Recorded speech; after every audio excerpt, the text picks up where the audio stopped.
Que me den la mano, chaval. Yo sí que no desaprovecho yo esta oportunidad de un gogó, de un buen gogó.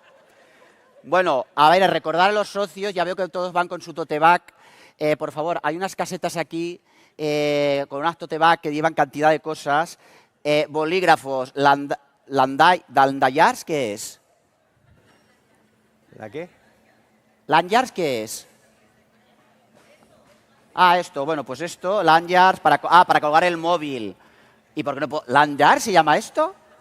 Hostias. Guía y mapas de la ciudad y otras cosas. Voy a ir a buscarla, por favor, la bolsa tote bag, porque os la merecéis y además es completamente gratis, que eso nos encanta lo gratis. Y además se van a acabar y luego os va a dar rabia, ¿sabes? No os hagáis las... Yo luego voy a ir a por la mía, que el año pasado me quedé sin. Y ya no puedo más. Bueno, vamos a hacer, por favor, con estos dos caballeros, con Ignacio Escolar y Carlos Sosa, que están aquí, que también han hablado muy bien, que para eso son directores de sus respectivos periódicos, nuestros directores. Pero vamos a hablar ahora, les voy a presentar ahora la que hemos llamado la mesa de periodismo. Con Ignacio Escolar, Carlos Sosa, pero ellos dos son lo de menos, porque realmente las estrellas de esta mesa de periodismo son estas dos señoras que van a aparecer ahora en el escenario. Pido para ellos un fuerte aplauso. Para la periodista especializada en Oriente Medio, yo me leo yo me tengo aprendido sus artículos en el diario.es, todo lo que haga ella es mi faro, ¿comprendes? A mí es mi faro. Ni mi psiquiatra, ni mi manicura, ni nada. Ella, por favor, es Olga Rodríguez. Por favor. Brava. Olga Rodríguez. Y luego, Olga Rodríguez no te falla nunca. Pero en el caso que ella estuviera desconectada, que estuviera ido de vacaciones, no lo va a poder hacer porque los veranos ahora... Antes de los veranos, hablábamos antes de los veranos no en periodismo, tenías que hacer el tema, estabas en una radio y tenías que hacer el tema helado de vainilla o helado de limón, granizado o horchata, mierdas de estas. Ahora no, ahora... Tela marinera en los veranos. Se trabaja más en verano que... esto sí que es un mito, por favor, es un icono. Ahora es excelentísima señora, porque le acaban de otorgar, ya era hora, la Creu Sant Jordi, la Generalitat de Cataluña. Con todos ustedes de pie, Rosa María Calaf, periodista. Brava. Que ha llegado de Japón, se ha comprado esta monería. No, esto te lo has comprado en Japón, ¿no? El kimono. Rosa María Calaf, que ha salido con el bolso como si estuviera en Sálvame, en la época buena de Sálvame, porque no se fía de nosotros, Rosa María. Tienes toda la razón, tienes toda la razón. No. O sea, que iba siempre con el bolso. Siempre con el bolso, sí. No se fía. Bueno, vais a hablar, por favor, de esto, os lo sabéis el tema, ¿no? Porque es... A ver. Mesa al periodismo, ¿de qué iba el tema? Dímelo tú. ¿Para qué? Situación actual y el futuro del periodismo. Ahí es nada. Un aplauso para ellos.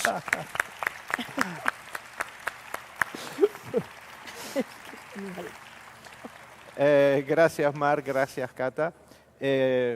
Hola de nuevo. Ya han sido presentados, pero en el caso concreto de Ignacio lo conocen de sobra porque nos hemos presentado estos días. Olga... Uy. ¿El teléfono? No, lo tengo en modo avión.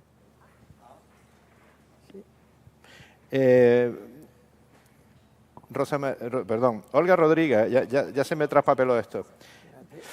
Es periodista, investigadora, escritora especialista en información internacional. Le vamos a sacar bastante lasca a todos estos aspectos de la especialización de Olga, porque es particularmente especialista en Oriente Medio y derechos humanos.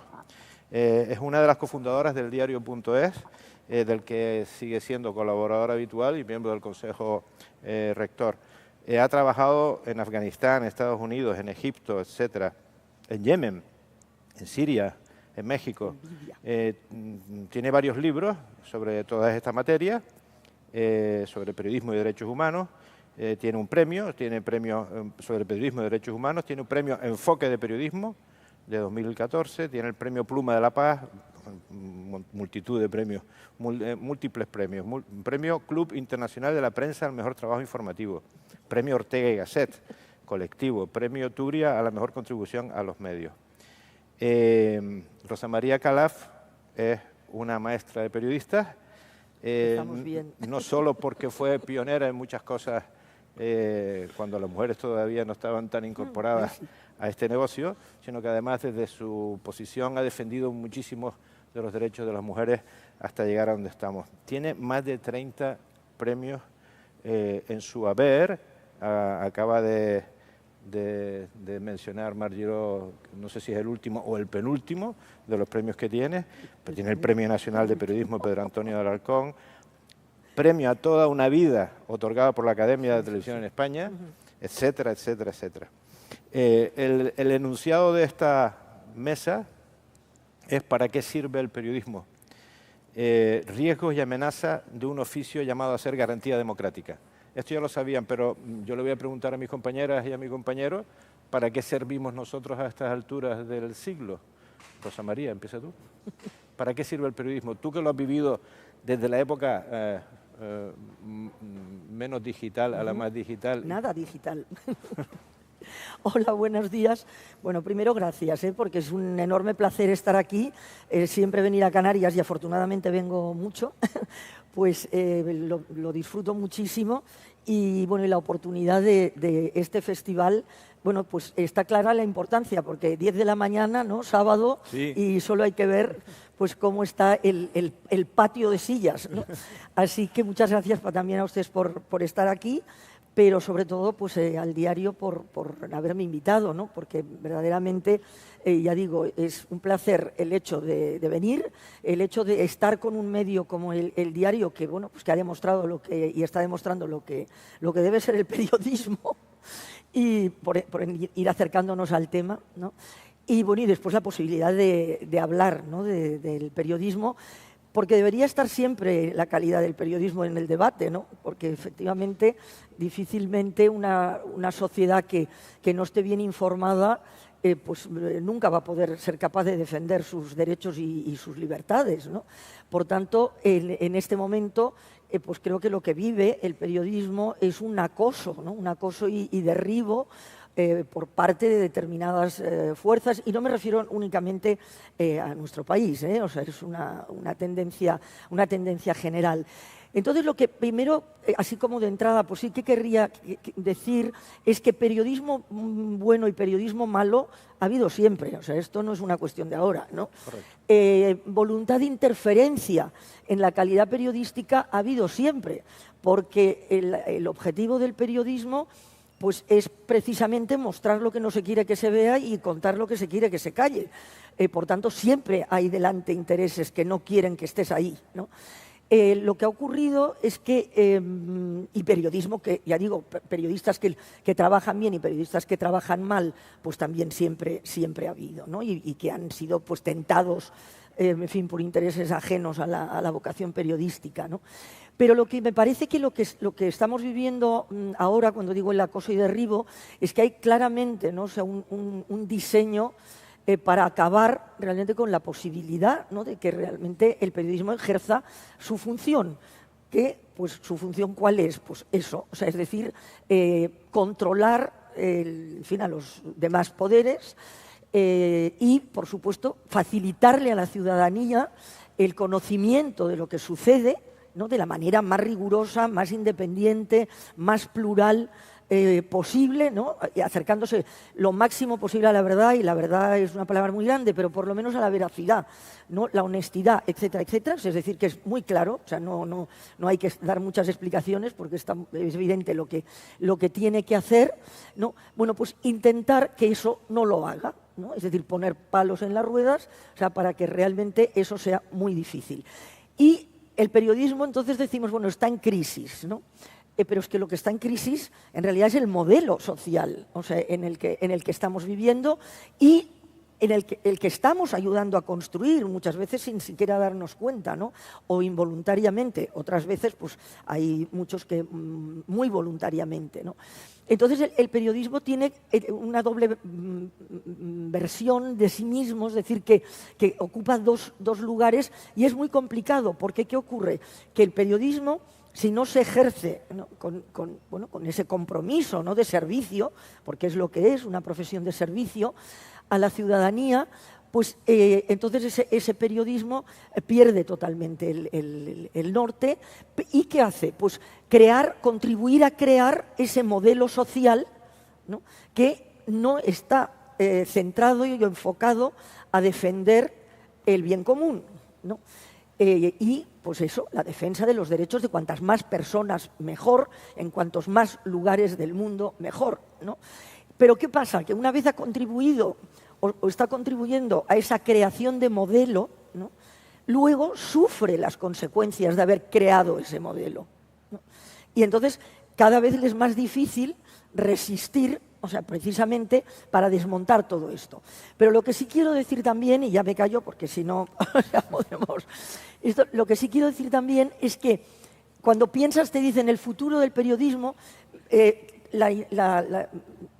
el instinto de repente te dice, caray, miremos al pasado del periodismo, ¿no? Es decir, que mientras que efectivamente yo tengo 80 años, entonces he vivido, posiblemente pues algunos y algunas de ustedes también, hemos vivido unas transformaciones tremendas, ¿no?, durante estos años, en todos los sentidos y en el periodístico también, ¿no? Entonces, bueno, pues hemos llegado a un punto en donde hemos vivido una etapa, unos años, los años 70, los años 60, yo estaba en la universidad, los 70, etcétera, de utopía, ¿no? O sea, de pensar en cómo íbamos a ser capaces de cambiar el futuro, y de repente ahora nos estamos encontrando con que estamos viviendo una etapa de nostalgia, o sea, y de necesidad de defender ese pasado, es decir, para que ese futuro que tenemos delante no nos cambie más de la cuenta. Con lo cual hay una especie de desconcierto tremendo, pero no hay que caer ni en la resignación, ni en el tremendismo, ni en la apocalipsis, o sea, porque entonces no haríamos nada, ¿no? Y realmente lo único que no tenemos que hacer es no hacer nada. O sea, que hay que pelear contra eso, ¿no? Entonces tenemos esa situación en la que, ya digo, el periodismo está en un momento difícil, nunca ha sido fácil, pero en este momento es muy difícil porque tiene realmente fuerzas muy potentes que intentan, ya digo, socavar directamente, ¿no?, las raíces y la base de su funcionamiento y de ese objetivo de servicio. Y un aliado que tendría que ser el que propiciara el mejor periodismo nunca, que es la tecnología, en realidad la tecnología en sí misma no es ni buena ni mala, depende de cómo se use. Y en este momento pues también hay una gran potencia detrás, como sabemos, del uso tecnológico para pervertir, o sea, esas bondades que tiene la tecnología y, bueno, aumentar, valga la redundancia, las perversiones de la tecnología. Y entonces nos encontramos pues con una situación en la que aquellos que deberían proteger y garantizarle al ciudadano el periodismo de calidad, o sea, y de servicio, no solo no lo hacen, sino que en gran medida, generalizar siempre es injusto, pero hablo de tendencias, en general hacen todo lo contrario, es desacreditarlo, ¿no? Y la ciudadanía, que debería salir en la defensa del periodismo, porque realmente lo necesita, ¿no?, precisamente para saber, ¿no?, y sabiendo formarse una opinión sana y con esa opinión tomar decisiones, pues tampoco lo defiende, pero no por maldad, ni por tontería, sino porque realmente hay un diseño muy bien hecho, ¿no?, que lleva ya muchos años, y ya luego en eso, si queréis, podemos entrar, que se está gestando, ¿no?, ese socavar el sentido crítico para pues, tener un tipo de ciudadanía mucho más dócil. Y en esas circunstancias es donde estamos ahora. O sea que ahora tenemos que tomar la decisión clara de qué queremos, si una sociedad de plataformas y aplicaciones, ¿no?, que nos vendan derechos, que nos vendan productos e ideas, ¿no?, con las mismas técnicas de marketing, o queremos una sociedad de ciudadanos, ¿no?, que sepamos, que pensemos, reflexionemos y decidamos, ¿no? Y ahí estamos. Olga, habla Rosa María de un acoso y derribo al periodismo. Estamos viviendo conflictos que se cuentan, como siempre, en directo, cada vez más en directo cuando nos dejan, y estamos asistiendo al ascenso al poder de personas que probablemente están detrás de ese acoso y derribo al periodismo. ¿Por qué estorbamos especialmente ahora? ¿Cuál es el objetivo? Bueno, es un placer estar aquí una vez más, ¿Por qué podemos estorbar en algunos sectores? Bueno, el periodismo siempre se encarga de decir qué pasa, de elegir qué cuenta y cómo cuenta lo que cuenta, con lo cual tiene mucho poder, ¿no? Y por eso siempre ha habido sectores desde arriba que han querido controlar medios de comunicación y la información. Estamos en un momento en el que se extiende la impunidad en el mundo. Vemos lo que está pasando en Palestina, más de 20 meses de masacres, de bloqueo a la entrada de ayuda, de desplazamientos forzados. Y como probablemente sepan muchos de ustedes, la prensa, a día de hoy, la prensa internacional, seguimos sin poder entrar en la Franja de Gaza porque somos molestos. Con esto contesto a tu pregunta, Carlos. Es decir, ¿qué ocurriría si hubiera prensa internacional presenciando y siendo testigo directo de estas matanzas continuadas o de los disparos que están realizando ahora en las colas del reparto de ayuda? Pues lo que ocurriría es que habría personas muy conocidas en países europeos y estadounidenses, periodistas muy populares, contándolo. Y por lo tanto, tendría una fuerza que lamentablemente a día de hoy todavía no tiene en muchos medios de comunicación, donde se sigue sin creer las imágenes, los datos, las pruebas que facilitan los periodistas y las periodistas palestinos que están dentro de la Franja de Gaza y que muchos han sido asesinados. Más de 200 periodistas asesinados. Es algo de película de terror y distópico. Siempre ha sido así. Yo recuerdo cuando cubrí la invasión ilegal de Irak en 2003, que el ejército estadounidense quería que no hubiera periodistas, ¿no? Y solo quería que fuéramos empotrados, lo llamaban así, embedded, dentro del ejército estadounidense.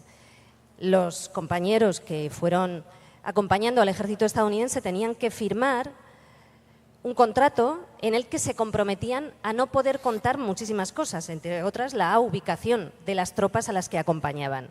Y además solían ser ubicados en divisiones o en batallones donde nunca veían población civil ni las matanzas que se realizaban contra población civil. Era una parte de la realidad, pero muy pequeñita.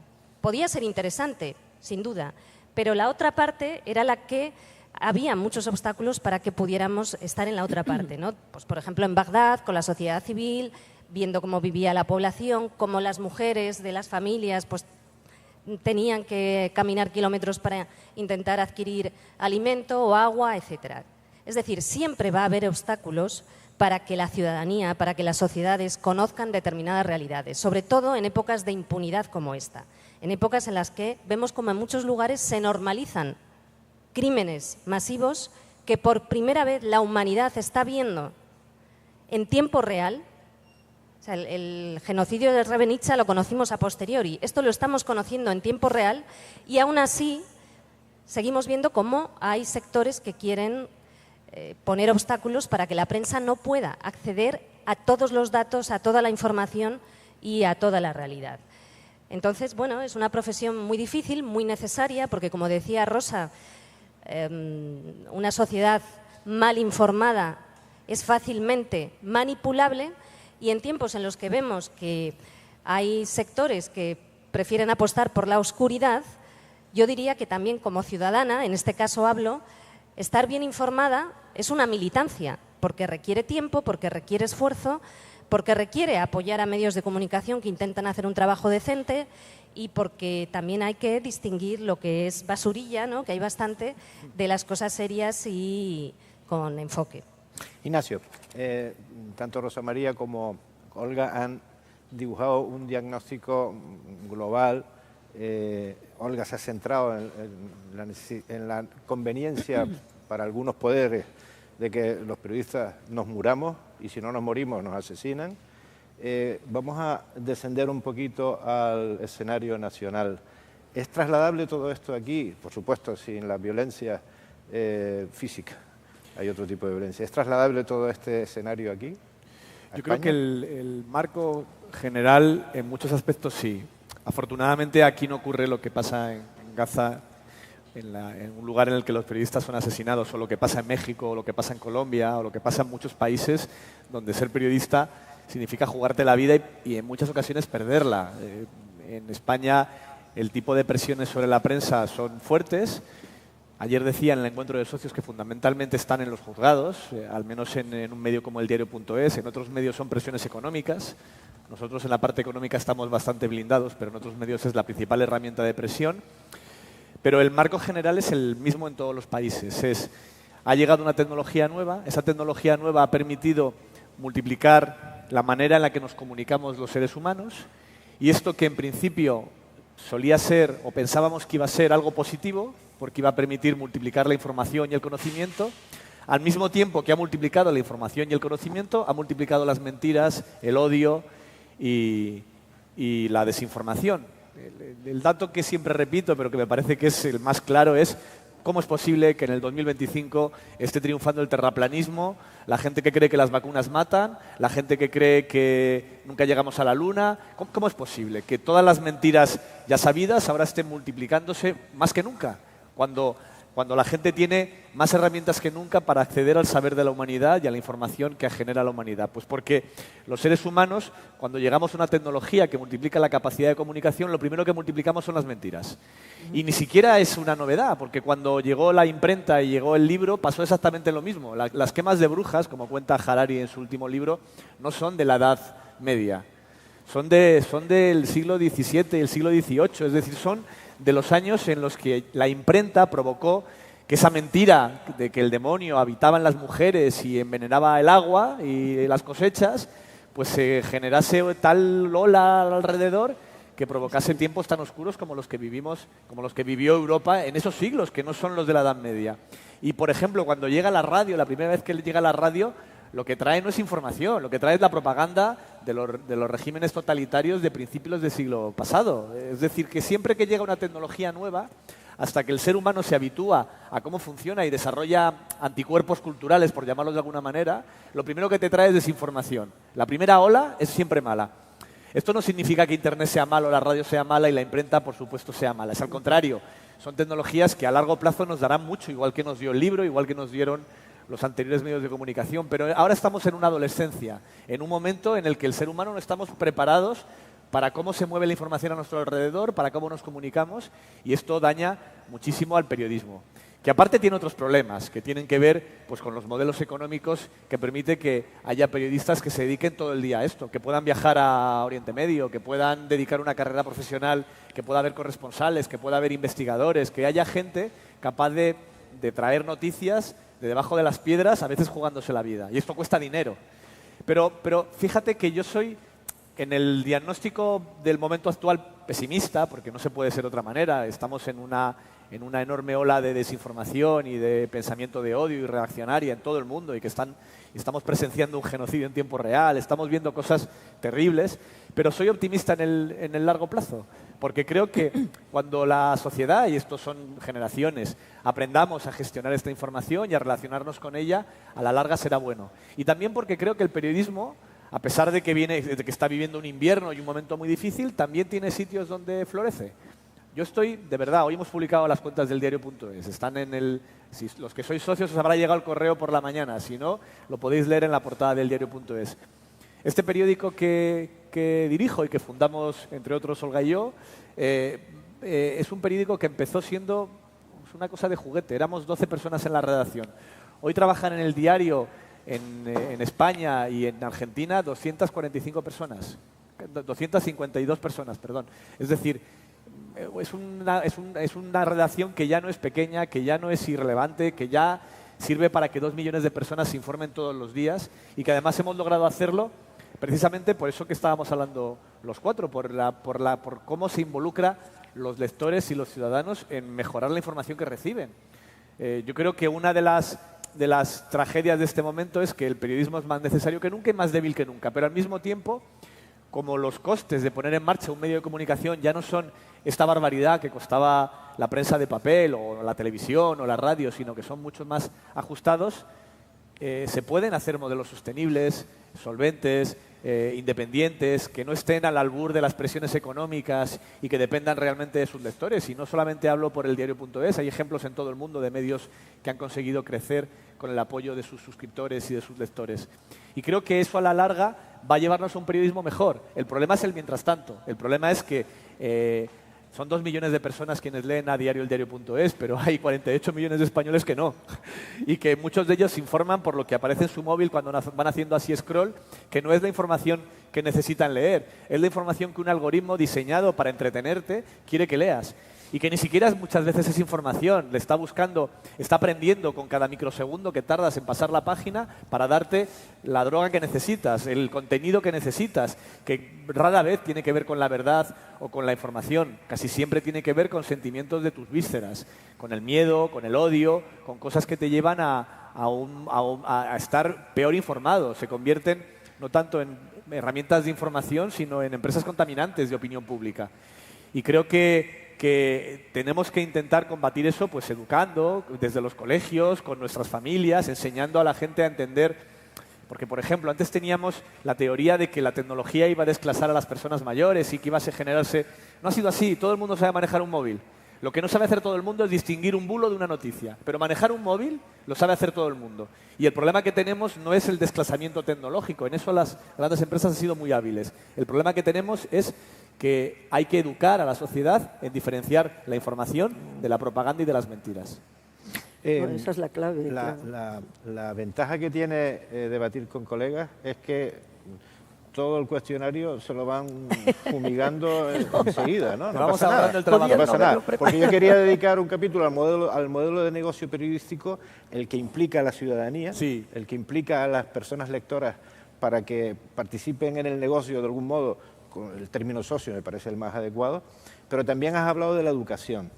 Rosa María, acabas de decir que algo referido a lo último que ha dicho Ignacio. A la alfabetización. Existía una asignatura llamada Ciencias del Mundo Contemporáneo, que era para discriminar, está en el plan de estudios en España, la mala información respecto a la ciencia.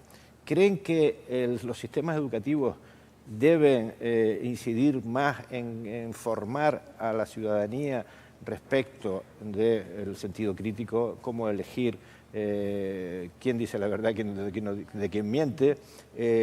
¿Creen que se debería fomentar más entre la profesión periodística los códigos éticos?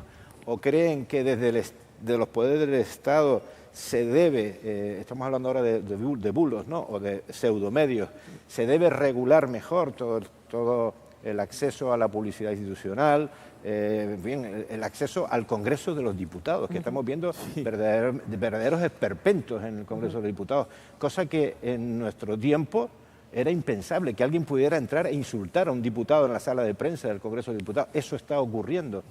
Ya tenemos el diagnóstico. Empecemos a explorar las soluciones. Sí, no, totalmente, ¿no? Porque, bueno, a mí sí me hubieran dicho en los años 60 que cuando realmente también tengo que reconocer con cierta ingenuidad, ¿no?, creíamos que todo aquello que habíamos ido consiguiendo ya en los 70, pues eso ya no iba a tener marcha atrás y que el avance en derechos, etcétera, pues iba a continuar y que, en fin, eso ya estaba, ¿no? O sea, que estaba encarrilado.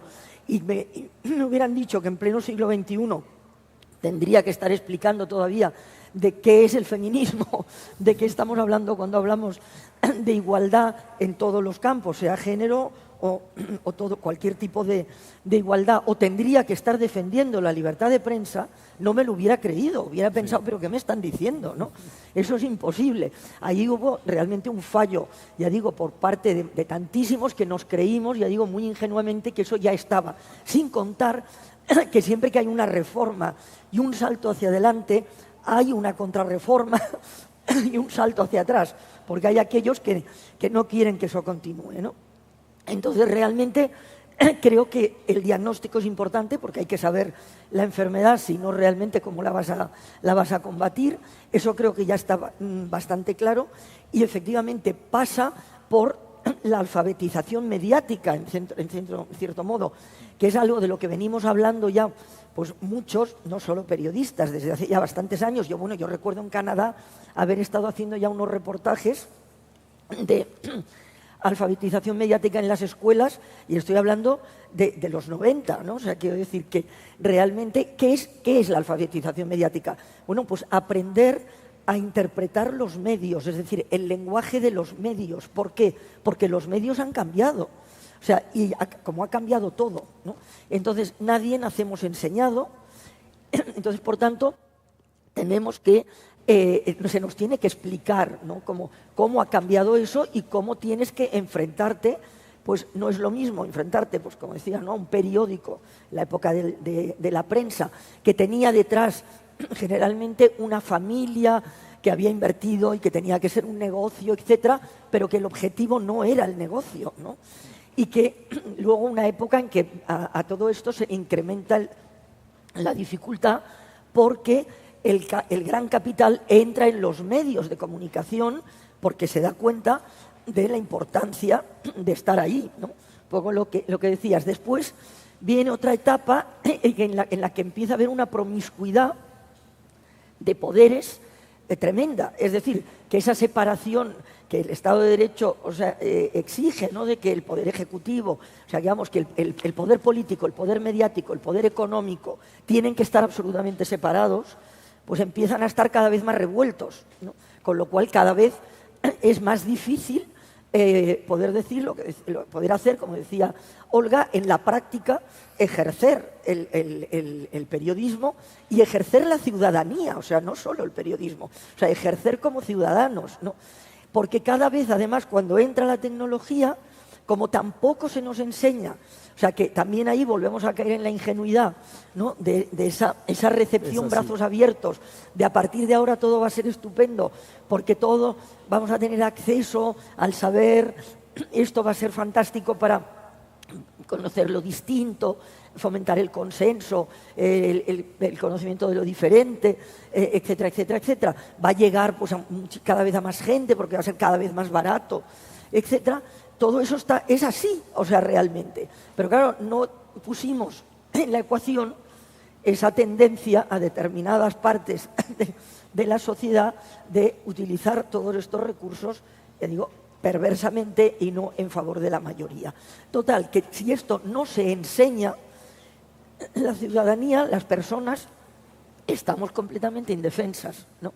Y eso hay que enseñarlo. En las escuelas, desde muy pequeños, nosotros hicimos ya con la Universidad Rovira Virgili, pues hará como 15 años, una especie de intento de eso, ¿no?, de unos cursos de explicar en los colegios, eran gratuitos, se inscribían y entonces les explicábamos cómo se hacía la información y les hacíamos hacer información, ¿no? Y se inscribió un montón de gente, se inscribió un montón de adultos también, de Sudamérica, etcétera. O sea que se veía que había claramente un interés porque se percibía que algo estaba ocurriendo y que algo había que empezar a hacer, ¿no?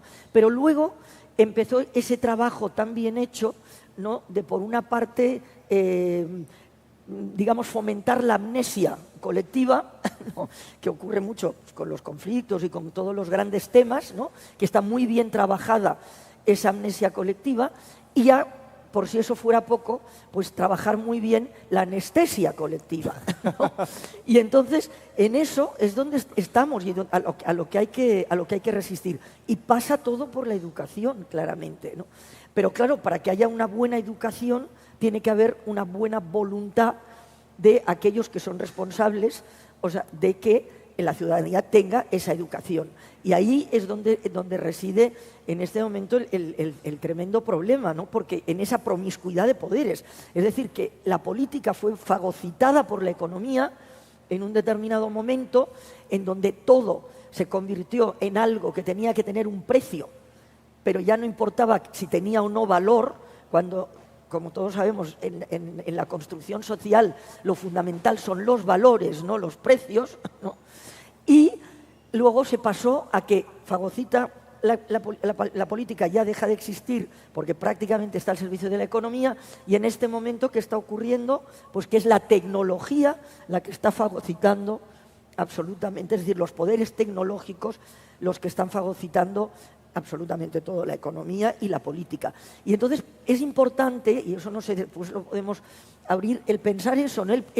Todo esto, lo que decimos, tenemos un diagnóstico, sabemos lo que pasa. sabemos también por qué pasa, sabemos por qué se está Que es muy importante, haciendo ¿no? ese diseño de ir vaciando de contenido la democracia, vaciando de contenido humanístico la educación, vaciando, o sea, de todos esos elementos que construyen una sociedad sana, ¿no?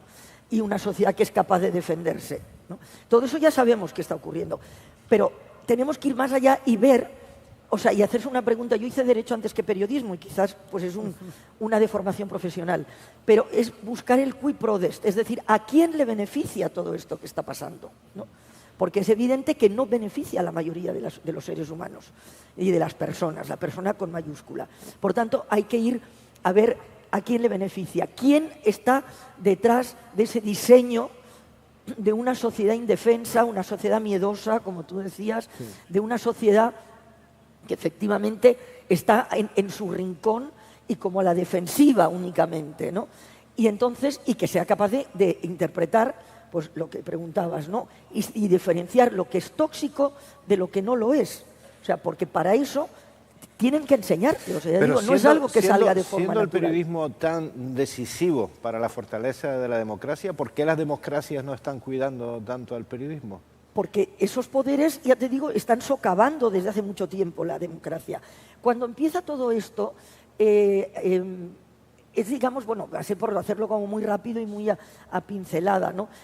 Cuando tú te empiezas a dar cuenta, por ejemplo, yo era corresponsal en Estados Unidos cuando Reagan es la reelección de Reagan. Todo eso empieza a deteriorarse, toda esa especie de contrato social que se genera después de la Segunda Guerra Mundial. O sea, todo ese avance en derechos, cuando empiezan los derechos humanos a formar parte de la agenda, porque hasta entonces no formaban parte, ¿no?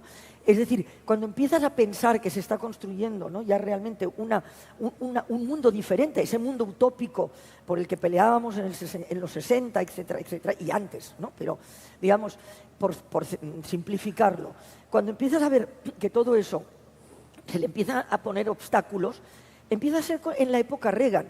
Y, por ejemplo, sucede una cosa muy curiosa que a mí me parece, no sé a ver qué opináis vosotros, pero que a mí me parece que es digamos, el turning point, ¿no? O sea, cuando en el momento en que dices, uy, aquí está pasando algo, que es cuando aparecen los spin doctors, es decir, los asesores de comunicación y los asesores...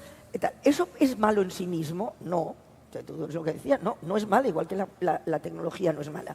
Pero ¿qué ocurre? En el debate Reagan-Mondale, los que estábamos asistiendo a ese debate, una parte estaban allí físicamente y los otros estábamos en unas salas al lado, ¿no? Y de repente, cuando termina ese debate, era reelección de Reagan, año 84, de repente vemos unas personas, o sea, vamos, unos hombres, evidentemente, no mujeres, hombres que se te acercaban a los corrillos, ¿no?, que estábamos hablando ahí, pues los periodistas y tal, y te empezaban a decir lo que acababas de oír. O sea, qué interesante tal cosa. ¿No? Y recuerdo que, bueno, ahora claro, a todo lo pasado es muy fácil luego hacer toda la correlación de cómo se produce todo eso, ¿no? Pero en aquel momento recuerdo que comentamos varios. ¿Tú conoces a este? ¿Quién es? ¿De qué medio es? ¿No? ¿Quién es este? Ah, no sé. Y tal. Bueno, queda ahí. Al cabo de un par de meses o 3 meses, o sea, o 4, pero muy poco, el New York Times hace un artículo hablando de eso, spin doctors. Spin doctors, ¿qué significa? Pues, digamos, experto en construir un relato. O sea, construir un relato de la forma, obviamente, más beneficiosa para el constructor del relato. ¿No? Y en ese caso del debate Reagan-Mondale, claramente esa gente nos estaba intentando explicar, ¿no?, o sea, qué es lo que había querido decir fundamentalmente Reagan, ¿no? O sea, hay que decir que bueno, entonces, y a partir de ahí ya luego, pues bueno, lo de los spin doctors, si tenéis interés, buscad toda la genealogía, el porqué y todo esto, porque es muy interesante. En los 70 ya había habido algunas cosas, pero no se habían publicado nunca, en fin, ahí es curioso. Bueno, la cuestión es, ¿qué significa esto? Significa que empieza a haber intermediarios entre el periodista, el poder, o sea, al que se supone que tiene que controlar, ¿no? Y luego ya la segunda fase, es decir, ya rizar el rizo, es entre el periodista y los hechos, que es lo que decías tú, lo que decía Olga. Cuando empiezas a tener que ir a los lugares y al principio te empiezan a poner pues encargados de prensa, que son los que te llevan. Empieza a haber ruedas de prensa en la que empieza a haber miembros del ejército, marines, cascos azules, una serie de cosas que dicen, ¿estos qué hacen aquí? Estoy hablando de los años 70, 80, 80, ya prácticamente en eso yo creo, incluso a principios de los 90. Entonces, esa intermediación empieza a separar al periodista de lo que realmente tiene que contar y con las personas con las que tiene que hablar. O sea, en las reuniones internacionales de los años 70, incluso ya digo de los 80, normalmente solías estar en el mismo hotel donde estaban los mandatarios, ¿no? O sea, fueran pues, los presidentes y tal. Generalmente, si tú eras corresponsal, en una zona tenías tus contactos, generalmente ya pues también con los funcionarios que te estaban, pues lo que fuera que se estuviera discutiendo en ese foro, ¿no? Etcétera. Entonces tú podías hablar con ellos y no podías hablar evidentemente en el caso de Estados Unidos no podías hablar con Reagan, o cuando ya me voy a la Unión Soviética no podías hablar con Gorbachev directamente, pero sí con gente muy cercana a ellos, ¿no? Pero sin embargo con tus propios presidentes, sobre todo los europeos, podías hablar. O sea que cuando venían de viaje a quien fuera Felipe González, después Aznar o tal, o sea, yo entré en Corea del Norte gracias a que a Aznar se le ocurrió apuntarse a una cosa que se le ocurrió a Tony Blair, que es abrir relaciones con Corea del Norte. En fin, no me voy a alargar en eso, pero que era prácticamente imposible entrar porque como Aznar estaba en el hotel y tal, pues me fui allí, lo encontré en el bar y le dije, presidente, es que tendríamos que, si vamos a abrir relaciones, pues los españoles tendrán que saber que es Corea del Norte. Y entonces, hombre, sí, tal. Y a partir de ahí empezaron, cuando se hizo todas las negociaciones y todo lo que se hace antes de una apertura, el incluir siempre el hecho de que Televisión Española tenía que estar, ¿no? Eso es impensable ahora. Eso es impensable. Y yo creo que ahí es donde se marca la diferencia. El tratar de alejar cada vez más a la prensa de lo que tiene que contar. De los hechos. Y a la ciudadanía de lo que tiene que comprender, ¿no? Y por tanto ahí se crea un vacío donde realmente entran en tromba, o sea, todo ese diseño que ahora pues tiene nombres y apellidos, ¿eh? O sea, quiero decir, las tecnológicas y todo el hecho de que empiecen a caer los dictadores en los 80, 90, ¿no? Pues porque ya no son necesarios. ¿Por qué? Porque ellos saben, nosotros todavía no lo sabemos, pero sí que quienes manejan todo el tema tecnológico saben que se va a poder conseguir lo mismo de una manera mucho más elegante. Es decir, no va a haber que dar un golpe de Estado y sacar los tanques a la calle, o sea, para conseguir que se vote a un autócrata, o sea, y que por las urnas llegue un antidemocrático absoluto que lo primero que va a hacer es cargarse las urnas y el Estado de Derecho llegue legitimado por las urnas. Olga.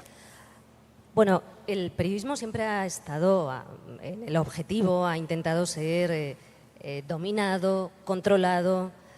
Es decir, el buen periodismo tiene que saber que debe contar los hechos sin esperar a tener permiso desde arriba. Y eso no siempre ocurre. Pongo, por ejemplo, volvamos al tema del genocidio en Gaza. Hay un antes y un después en los discursos de algunos gobiernos europeos, marcado por el momento en el que Israel aparece en el concurso de Eurovisión. En ese momento, por muchas razones, no solo por ese hecho en sí, que fue de alguna manera como poner a Europa frente a un espejo, ¿no? Mientras ocurrían las matanzas. También había otras razones, como el hecho de que hay procesos judiciales en varios países con demandas a gobiernos europeos, como puede ser el de Reino Unido. Pero por muchas razones lo que vimos a los días siguientes, la semana siguiente, fue gobiernos denunciando los crímenes israelíes contra población civil, que están siendo además investigados en las Cortes de La Haya, ¿no? Y a partir de ese momento a mí me pareció interesante ver cómo hubo un periodismo que hasta entonces le estaba dando la espalda a esa realidad, que sintió permiso desde arriba, porque desde arriba ya se estaban poniendo nombres a determinadas cuestiones, y que por lo tanto cambió su discurso y su enfoque con respecto a las masacres y al genocidio en Palestina. Es decir, el periodismo siempre ha sido el ejercicio de una profesión que molesta porque muchas veces lo que tiene que contar son cosas fundamentales que explican nuestro presente, que atraviesan nuestro presente y que hay sectores del poder que no quieren que se sepa. Eso es una realidad. Hay otra cuestión que ha pasado en los últimos años y es que algunos grandes medios de comunicación se han transformado. Eran medios de comunicación cuyos dueños podían ser empresarios, tener un enfoque, una línea editorial, mejor, peor, te podía gustar más, menos, más calidad, menos calidad, pero hubo un momento, y esto es internacional, nosotras hemos coincidido en foros internacionales de periodismo en muchos países, y sea de la nacionalidad que sea el periodista, vemos cómo es algo que es una preocupación compartida, que es el momento en el que el poder financiero entra en el accionariado de medios de comunicación, que salen a la bolsa, entran fondos de inversiones, fondos buitres, y esto ha marcado una realidad periodística en todos los países. ¿Por qué? Primero porque incide en el contenido. Evidentemente hay cosas que esos dueños, que en muchos casos son múltiples, ¿no?, incluso transnacionales, pues no quieren que se cuenten determinadas cuestiones con un enfoque determinado además, ¿no? Y por otro lado, porque además llegaron a muchos despachos directivos de medios de comunicación gente que no era periodista y que venía de otros sectores y que concebía la información como una mera mercancía, cuando la información es un derecho fundamental, pilar de las sociedades libres y democráticas. ¿Y qué significa concebir la información como una mera mercancía? Ver cómo se puede hacer negocio con ella. Y eso tuvo muchas consecuencias. Primero, hubo despidos masivos en muchos medios de comunicación, expedientes de regulación de empleo. Echaron a la calle a la gente más veterana, que podía ser maestras de las generaciones más jóvenes, a gente, además valiente en muchos casos, consciente de que el periodismo tiene que ser siempre subversivo, ¿no?, y no esperar el permiso desde arriba para contar las cosas. Y en segundo lugar, porque se obsesionaron con buscar cómo gastar menos. Se gastaba mucho en algunas cosas, muchísimo, pero cómo, por ejemplo, gastar menos en información internacional. Lo cuento porque como especialista en información internacional pues lo hemos vivido, ¿no?, en muchísimos países. Entonces, básicamente, el lema era y es: ¿para qué vamos a invertir en información de calidad si podemos aparentar que informamos, pero no se está haciendo periodismo? ¿Qué supuso eso? Bueno, en Estados Unidos, por ejemplo, un periódico como el Boston Globe, cuya seña de identidad era la red de corresponsales, cerró toda la red de corresponsales. Pero aquí también ocurrieron cosas, se redujeron las secciones de internacional, por ejemplo, y se decidió que se podía ver el mundo a través de las dos grandes agencias de noticias, que pueden hacer un trabajo estupendo y lo hacen muy a menudo, pero si tú ves el mundo solo a través de dos grandes ojos, eso es algo un poco orwelliano, y eso pasa, ¿no? Entonces, después de eso, afortunadamente, llegó la respuesta de iniciativas de periodistas que dijeron: ostras, esto no puede ser, o sea, ¿dónde estamos yendo? Periodistas que se dieron cuenta de que, bueno, pues que Internet y la tecnología podía ser una ventaja, porque ya no se necesitaba el gran capital o préstamos bancarios para montar un medio, que podían los periodistas podíamos montar medios de comunicación. Ignacio Escolar eso empezó a verlo hace un tiempo y empezó a idear el diario.es. Entonces y esto está pasando en todos los países, ¿no?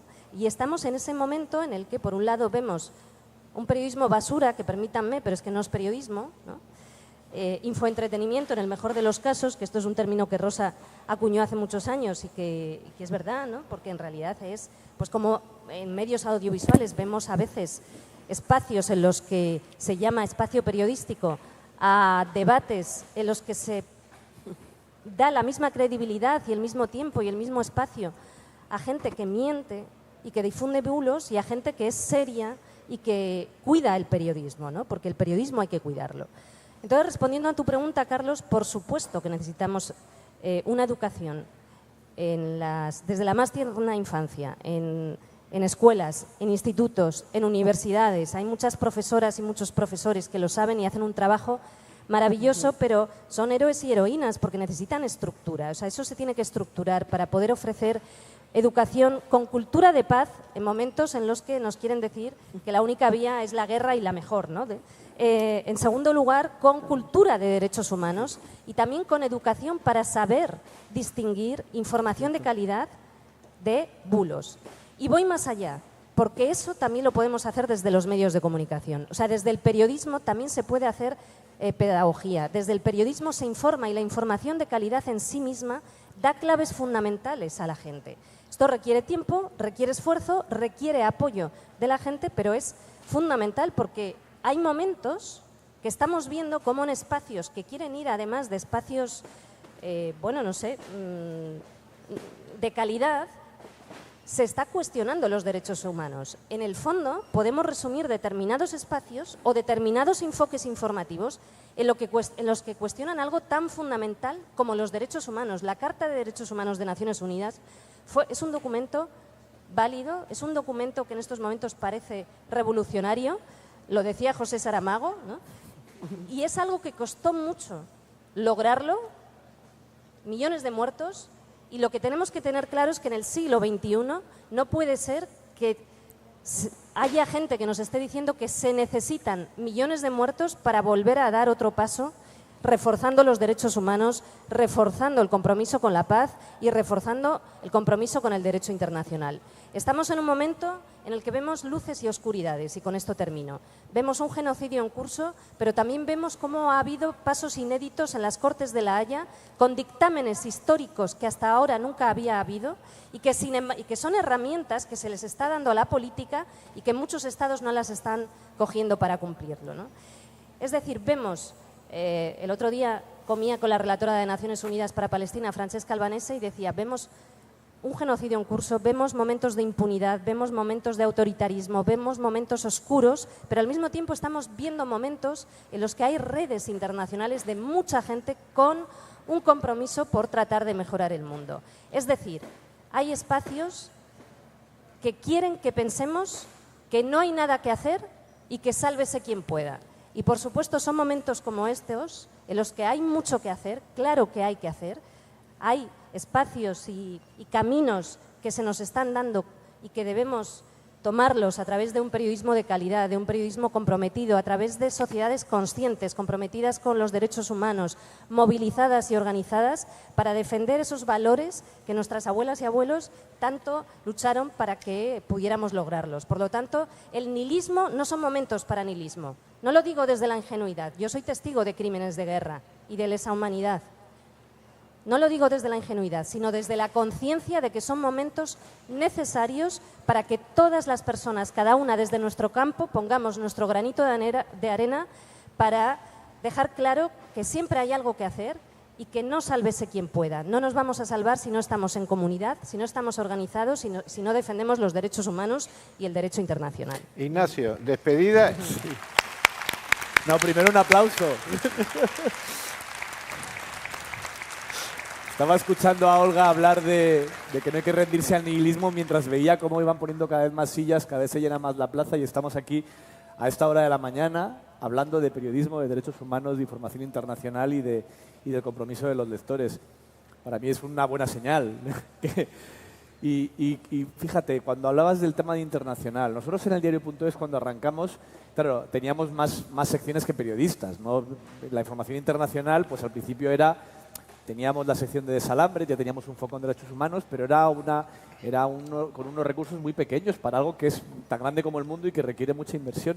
Pero una de las cosas en las que en los últimos años estamos cambiando a mejor es que ya tenemos una corresponsal en Bruselas, ya tenemos otra corresponsal en Reino Unido. Ahora acabamos de abrir una corresponsalía, y hablo de gente en nómina del diario, que el diario cubre todos sus costes de estar allí, y hemos abierto una corresponsalía en Estados Unidos. Y tenemos también 18 periodistas más en Buenos Aires que trabajan desde allí cubriendo la información de Latinoamérica. Y empezamos a mandar a periodistas del diario a cubrir guerras como enviados especiales. Es decir, algo que parecía inimaginable para un proyecto como el nuestro, que es un periódico creado con los ahorros de 4 amigos y el apoyo de unos lectores, ahora tiene capacidad para empezar a explicar el mundo y creo que en el futuro vamos a poder hacerlo mucho más. Bueno, nos tenemos que despedir. Nos sustituye en el escenario Juan Luis Sánchez, que sustituye a Neus Tomás, que no ha podido venir, con Ignacio Sánchez Cuenca y con Pilar del Río, en el Rincón de Pensar. Gracias.